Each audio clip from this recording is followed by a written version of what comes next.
안녕하십니까. 사랑과 기쁨과 희망을 드리는 사임했습니다. 반갑습니다 여러분들. 이번 영상 출발합니다. 수평 방향으로 던진 물체의 운동인데요, 여기는 조금 어려울 수 있는데 쉬워요. 어려울 수 있는데 쉽습니다. 아시겠죠?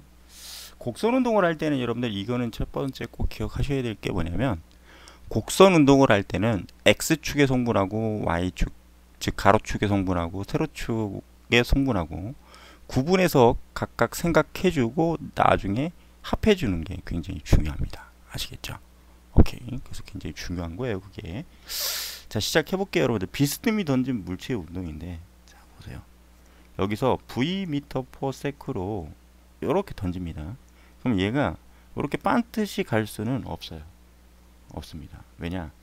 중력이 작용하기 때문에 이렇게 비스듬히 가요. 이렇게. 아시겠죠? 이렇게 비스듬히 갑니다. 오케이.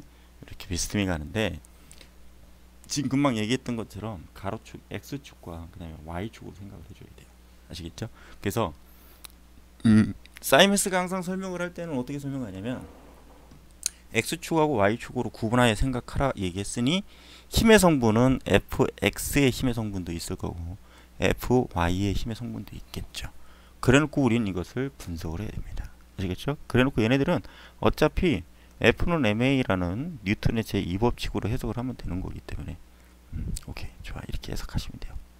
자, 그럼 일단 fx부터 먼저 시작합시다. 예를 들어서 내가 이쪽으로 힘을 줬어요. 근데 내가 힘을 주는 매개체인 손이나 발에서 이 공이 또는 이 물체가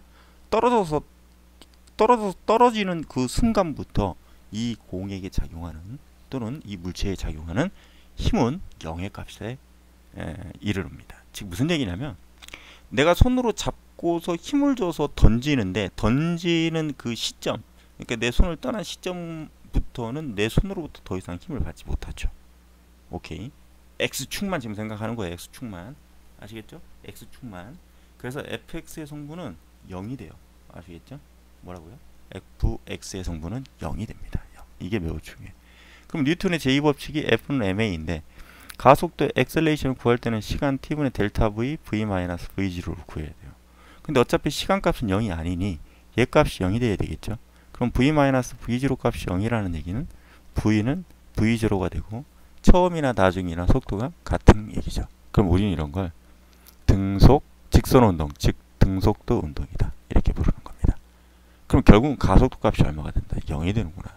그래서 등속도 운동하는구나. 등속도 운동. 아시겠죠? 등속도 운동하는구나.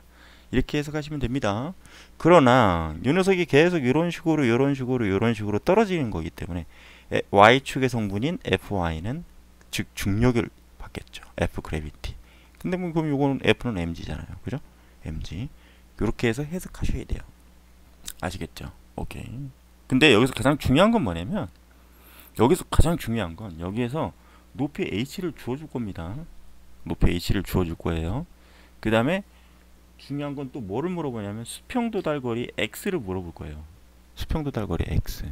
그럼 수평도달거리라는 얘기는 이 v에 해당한, 즉 등속도 운동을 하는 v에 해당한 거리야. 그죠? 그러면 우리가 속력 v는 시간 t분의 이동거리 s니까 여기서 말하는 x, 즉 이동거리 s라는 얘기는, 그쵸? vt로 구해주면 돼요. 오케이? vt. 알겠죠? 그 다음에 이 녀석이 이렇게 수직으로 떨어질 때는 자유낙하 운동식을 써주면 되겠죠. 자유낙하 운동식. 자유낙하 운동식.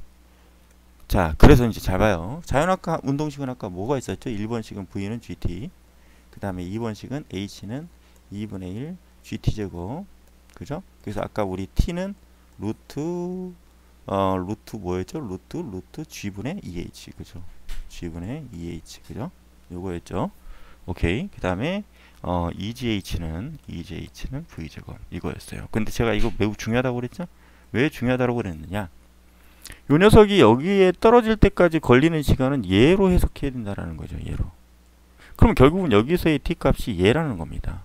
그러면 이때 이동거리 x는 수평 이동거리 s 또는 x는 어떻게 구한다? v 곱하기 루트 g분의 2h. 이렇게 해서 그냥 완통으로 구해버리면 끝나요. 그럼 이건 엄청나게 쉬워지겠죠. 그래서 여러분들이 기억해야 될 건 이렇게 공식화해서 생각을 해줘야 된다는 겁니다. 아시겠죠?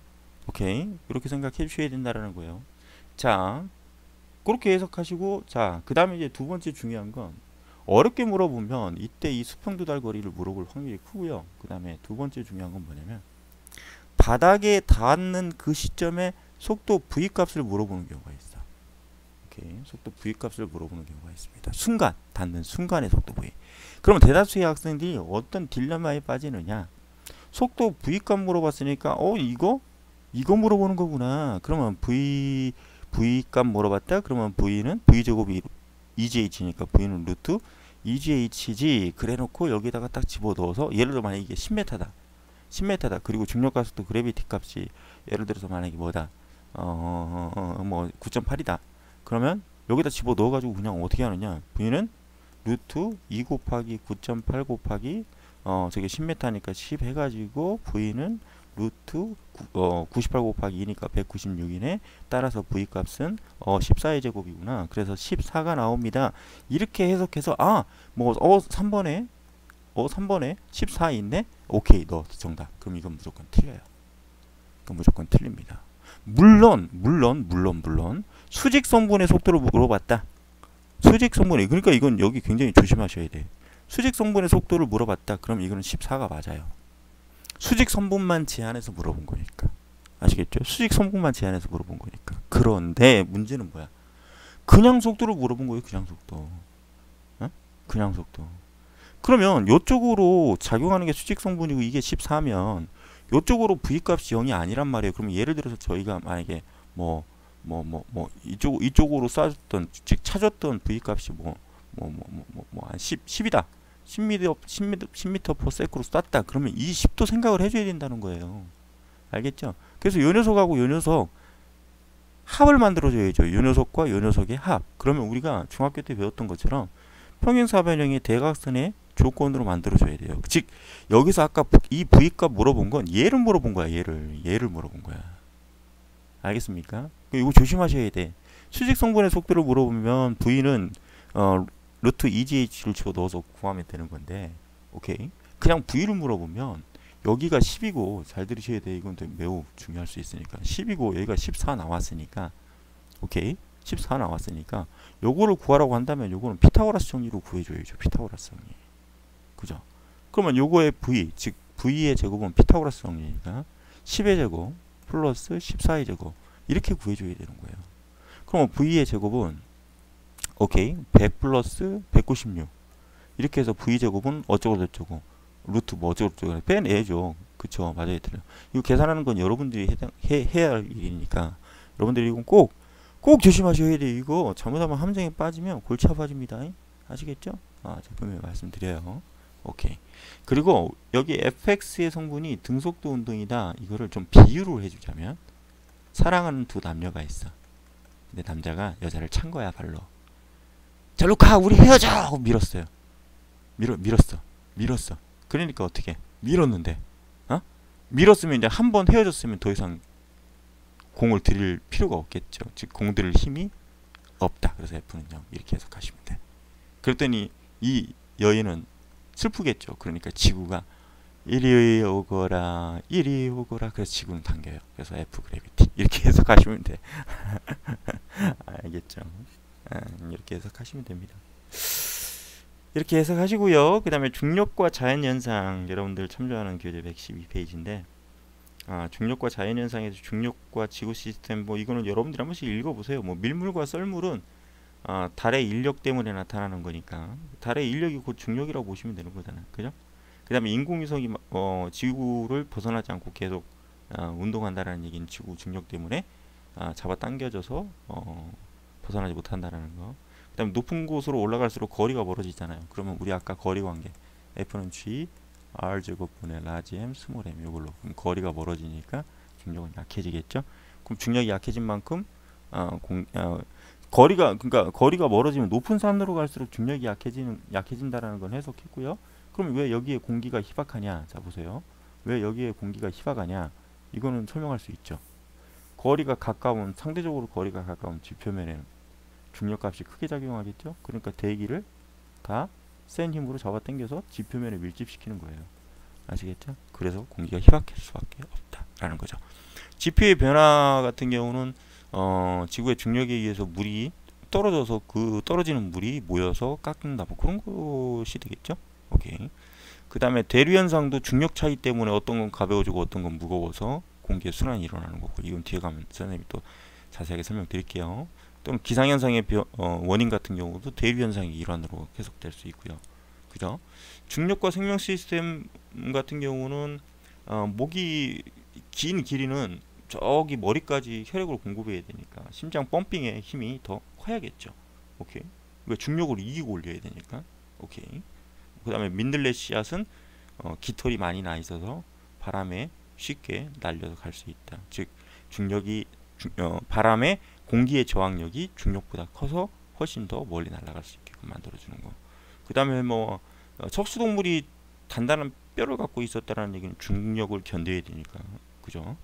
그 다음에 사람의 귀 속의 전정기관에는요, 귀 속의 돌이다 그래가지고 이석이라는 게 있습니다.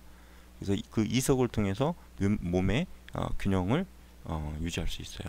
뭐 기울어짐을 그 이석이 감각모와 함께 감지를 해 들어가거든요. 이거는 궁금하신 분들은 저한테 카톡 주세요. 아시겠죠? 그리고 뭐 새들은 뼛속에 비어요. 여러분들 뭐 그 닭 날개 먹어본 적 있으니까 뼛속에 빈 공기들을 많이 넣어서 중력을 최소화시키죠. 그리고 새들은요, 여러분들 이거 모르셨을 거야. 새들은 은가고 하얀 액체를 동시에 내뱉죠. 즉 무슨 얘기냐면 소변하고 대변을 같이 싸요. 그 이유는 왜 그러냐면 우리 사람은 또 안 그러잖아.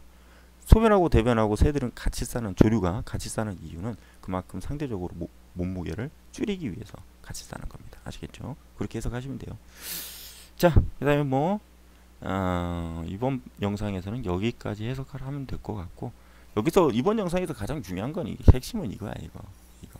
이거 굉장히 중요합니다. 굉장히 알겠죠?